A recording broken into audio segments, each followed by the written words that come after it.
I'm the Executive Director of Citizen Action of Wisconsin, and we are all here because over the weekend, changes were approved by the federal government that would allow Governor Walker to force 17,000 people off BadgerCare.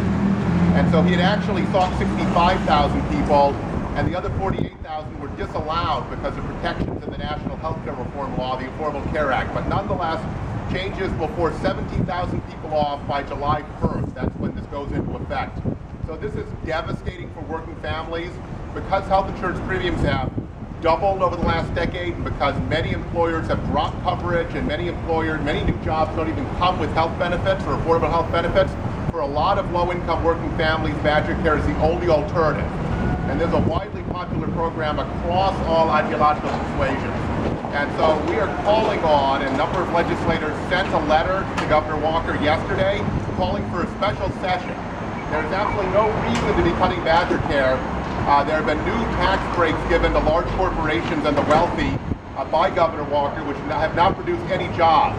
For example, the BadgerCare Protection Act, which protects BadgerCare and fully funds it, is funded by removing simply one tax loophole. That is a loophole that allows large corporations that shelter profits in other states to avoid Wisconsin taxation. So making that one change means you don't have to cut anyone off BadgerCare. That's what we're calling for, and there should be a special session to do that. So we're going to have some speakers who are directly affected or are fully aware of this situation. So I want to start with Sabrina Johnson from Planned Parenthood to say just a few words about why BadgerCare is so important. So thank you for coming. Thank you. And I have notes because I'm not as awesome as Robert is, so I need some notes. Good afternoon. My name is Sabrina Johnson, and I'm the community organizer for Planned Parenthood for the Northeast region.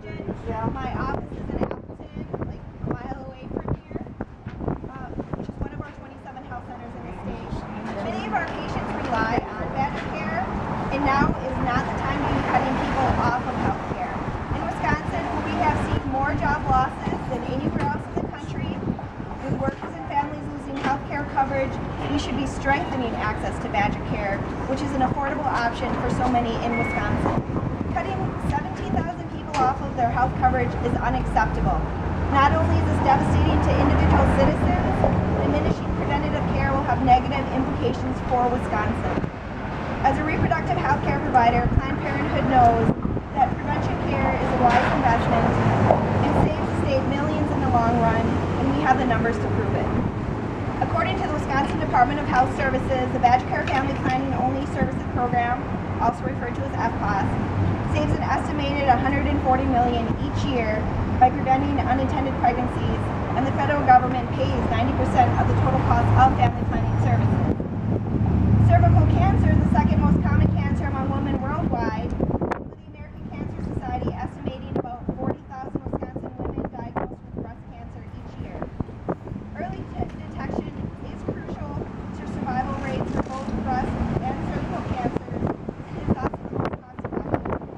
For example, treating a precancerous cervical lesion costs between $1,000 and $2,000, and treating full-blown cervical cancer can cost more than $30,000. At Planned Parenthood, we know that healthcare is personal and local. Family planning providers are an integral part of the healthcare network in communities across the state.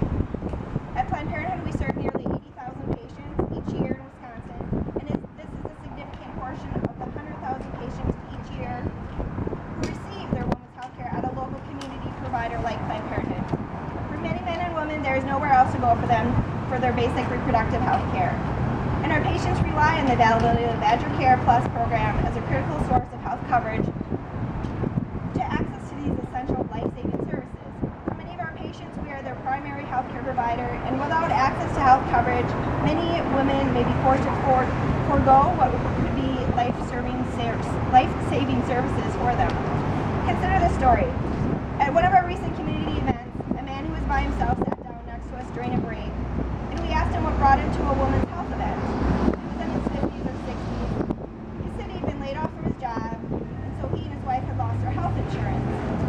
So he wasn't able to get the care she needed. His wife got breast cancer and she died. And so he came that day to fight with everything he had to make sure that it didn't happen to other women in Wisconsin. So we should all follow that person's lead, join together and ensure that working Wisconsinites are not cut off from coverage that they desperately need, and we call on our elected leaders to do the same thing. Thanks. So thank you.